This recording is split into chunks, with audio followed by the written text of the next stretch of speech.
कमी बोला व जास्त करून दाखवा.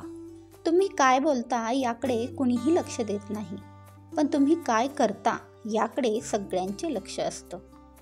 तोल सांभाळता आला नाही तरी चालेल, पण एखाद्याशी बोलताना मात्र तोंड सांभाळून बोलावे.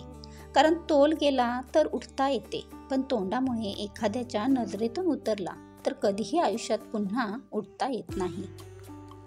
एखाद्याची वाईट वेळ पाहून जर तुम्ही त्याला त्रास देण्याचा प्रयत्न केला तर हे लक्षात नक्की ठेवा की वेळेचा फेरा जर फिरला तर तुम्हालाही रस्त्यावर येण्यासाठी वेळ लागत नाही. कधीतरी कोणावरही उगाचच रुसा, पण कधीही कोणावर उगाच हसू नका. कारण रुसणं हा क्षणाचा मेळा असतो, पण एखाद्यावर हसणं हा त्या व्यक्तीच्या मनाचा खेळ असतो. आपण कितीही मॉडर्न झालो तरीही शेतकऱ्याच्या मेहनतीशिवाय आपण जगू शकत नाही. त्याच्या मेहनतीपुढे आपली सगळी संपत्ती फिकी आहे. आपल्या माणसांसाठी जरासा वेळ काढला तर आपली माणसं देखील तुमच्या वेळेला उभी राहतात. आपल्या वाट्याला अपयश आलं म्हणून निराश होऊन बसू नका, तर ते अपयश यशामध्ये कसे परिवर्तित होईल याच्यासाठी धडपडत राहा. आयुष्यात तुमच्या सगळ्या अडचणी सोडवेल अशा व्यक्तीच्या शोधात राहू नका, तर जी तुम्हाला कधीही अडचणीत सोडणार नाही अशी व्यक्ती शोधा. उंच उडण्यासाठी पंखांची गरज ही पक्ष्यांना असते. माणसांचं तर फक्त जेवढा तो विनम्रतेने झुकेल तेवढाच तो उंच भरारी घेऊ शकतो. परिस्थिती माणसाला दररोज नाचवते, कधी रडवते आणि नव्याने घडवत सुद्धा असते.